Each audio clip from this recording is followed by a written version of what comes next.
Depuis le 1er janvier, la collecte des déchets est passée aux 3 semaines. On le sait que ça ne fait pas l'unanimité. Mais savais-tu qu'à la TUC, c'est 120 tonnes de déchets qu'on envoie à l'enfouissement à chaque semaine? Juste avec nos poubelles, on pourrait remplir 4 piscines olympiques par année. C'est beaucoup trop. Moi, c'est Stéphanie, je suis technicienne en environnement pour la Ville de la TUC. C'est mon travail de vous aider dans cette transition-là. Des solutions pour diminuer nos déchets, on va en trouver. C'est un gros changement, mais il est nécessaire, puis on va le vivre ensemble. La base, c'est de générer moins de matières résiduelles. Acheter des produits avec le moins d'emballage possible, choisir des objets plus durables, puis essayer d'éviter le gaspillage alimentaire. Il faut aussi se poser la question, j'en ai-tu vraiment besoin? En gros, réduire à la source pour éviter de créer des déchets qui pourraient ne pas exister. Prochaine étape, le réemploi. Donner, vendre, réutiliser, réparer ce qui est brisé. En gros, donner une deuxième vie avant de jeter. Puis si tu n'as pas envie de te casser la tête, bien apporte ce qui est encore bon à QAPTC parce que c'est les pros du réemploi. La réduction et le réemploi, c'est important, mais c'est surtout économique. Parce que ces deux étapes-là, ils t'ont coûté absolument rien sur ton compte de taxes. À la TUC, on est loin. Fait que tout ce qu'on met sur le bord du chemin, il faut le transporter à l'extérieur de la ville. Résultat, des coûts énormes pour ton portefeuille, mais aussi pour la planète. Environ 475 voyages par année, 150 000 km de transport lourd, ça pollue. C'est pour ça que le déchet qu'on ne transporte pas puis qu'on ne traite pas, c'est le meilleur des déchets. Ça fait presque 30 ans qu'on a un bac bleu. Mais est-ce qu'on l'utilise à son plein potentiel? Pas sûr. Depuis le 1er janvier, avec la modernisation de la collecte, il n'y a plus besoin de te poser 1001 questions. Est-ce que c'est du plastique dur, mou, ça s'étire? C'est quoi le numéro dans le petit triangle? C'est fini. Tu as juste une question à te poser. Est-ce que c'est un contenant, un emballage ou un imprimé? La réponse est oui, ça va dans ton bac bleu.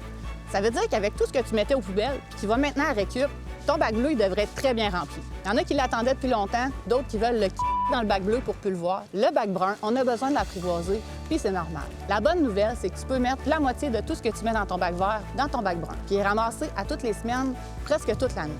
Tu peux mettre tout ce qui se mange, tes résidus verts, les crottes de ton chien, puis plein d'autres affaires. Comme ça, tes déchets vont se transformer en engrais qui va servir aux agriculteurs et en biogaz qui va être injecté dans le réseau de gaz naturel. Une fin de vie pas mal plus funky que de pourrir dans un dépotoir. Des trucs pour que ça se passe bien, on en a plein. On va t'aider à lever ton bac brun, c'est promis. Puis si je t'ai pas encore convaincu, pense à ton portefeuille. Parce que les coûts d'enfouissement n'arrêteront jamais d'augmenter. Le compost, c'est moins cher. Un impact direct sur ton compte de taxes. Puis si tu veux pousser encore plus loin, tu peux faire du compost domestique chez toi. C'est facile, puis ça va te donner un engrais pour ton jardin ou tes fleurs, en plus de diminuer nos coûts de transport. La Ville donne une formation gratuite à chaque printemps. Informe-toi. On a près de 25 000 visites par année à notre éco-centre. C'est le bon endroit pour plein de matières qui vont pas dans tes bacs. Matériaux de construction, électronique, matières dangereuses, frigo, métal, béton, asphalte, branches, sable, pneus et j'en passe. En plus, c'est ouvert 7 jours sur 7 de 8h30 à 4h30.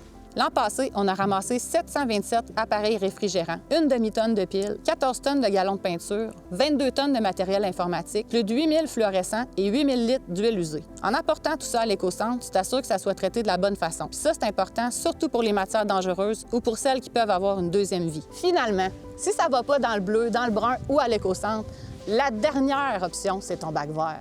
Mais quand on met notre petit sac à poubelle, faut pas penser que ça disparaît comme par magie. Au contraire, ça s'en vient ici. On a apporté des jeunes voir où s'en vont leurs matières recyclables, organiques puis leurs déchets. Je vais te le dire, c'est loin d'être beau un immense tas de poubelles. Quand on pense qu'il faut creuser, installer des membranes pour que ce soit complètement imperméable, recouvrir tout ça, capter et traiter les eaux usées et les gaz, on comprend que c'est énormément de coûts pour contrôler les risques qui sont reliés à l'enfouissement. Ça prend beaucoup de place aussi. Les terrains qu'on utilise pour cacher nos poubelles, ça les rend inutilisables pour plusieurs décennies. Puis des terrains pour ça, il n'y en aura pas à l'infini. Le bac vert, avec toutes les autres options qu'on a, c'est vraiment le dernier recours.